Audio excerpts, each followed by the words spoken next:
इसके बाद वो जेल के बैकयार्ड में पहुंचा, जहां उसकी मुलाकात टोनी नाम के एक दूसरे कैदी से हुई। यहाँ टोनी ने सैवेज को अपनी गैंग में शामिल होने का ऑफर दिया, पर सैवेज ने इसके लिए साफ इनकार कर दिया और चुपचाप वहाँ से चला गया। अब उस रात जेम्स और उसके साथियों ने सैवेज पर हमला कर दिया और उसके पूरे सेल में खलबली मचा दी। तभी बोन्स नाम का एक दूसरा कैदी सैवेज की सेल में पहुंचा और इन दोनों से लड़ने में उसकी मदद की। पर तभी यहाँ पर गार्ड्स भी आ पहुंचे और इन सभी को पकड़कर एक अंधेरे कमरे में बंद कर दिया गया। इसके बाद वार्डन ने जेम्स को अपने ऑफिस बुलाया और इस मारपीट के बदले उसकी अच्छे से खातिरदारी करी।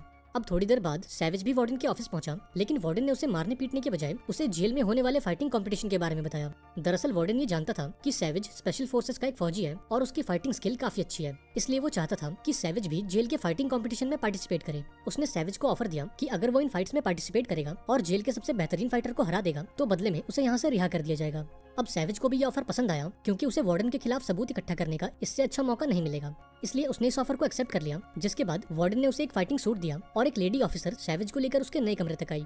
इस कमरे में बोन्स पहले से मौजूद था और बहुत जल्द इन दोनों में काफी अच्छी दोस्ती भी हो गई। अब थोड़ी देर बाद सैवेज जेल के टॉयलेट में गया और कमिश्नर को मैसेज करके इस इल्लीगल फाइट की जानकारी दी। वहीं दूसरी ओर बोन्स ने उसे बताया कि टोनी इस जेल का चैंपियन है और आज तक उसने एक भी फाइट नहीं हारी।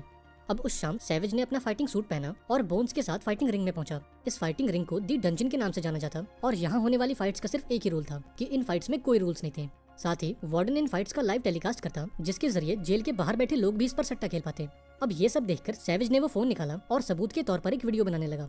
अब थोड़ी देर बाद टोनी फाइटिंग रिंग में पहुंचा, जहां उसका मुकाबला एक नहीं बल्कि दो कैदियों से था, लेकिन इसके बावजूद भी टोनी को इस फाइट में कोई तकलीफ नहीं हुई और उसने बड़ी आसानी से इन दोनों को चित कर दिया। अब अगली फाइट थी सैवेज की और उसका अपोनेंट था वैम्पीरियो नाम का एक दूसरा कैदी। अब चूंकि सैवेज स्पेशल फोर्सेस का एक कमांडो था, इसलिए फाइट शुरू होते ही उसने वैम्पीरियो को एक पंच मारकर उसे ढेर कर दिया और मात्र 10 सेकंड्स के अंदर अपनी पहली फाइट जीत ली।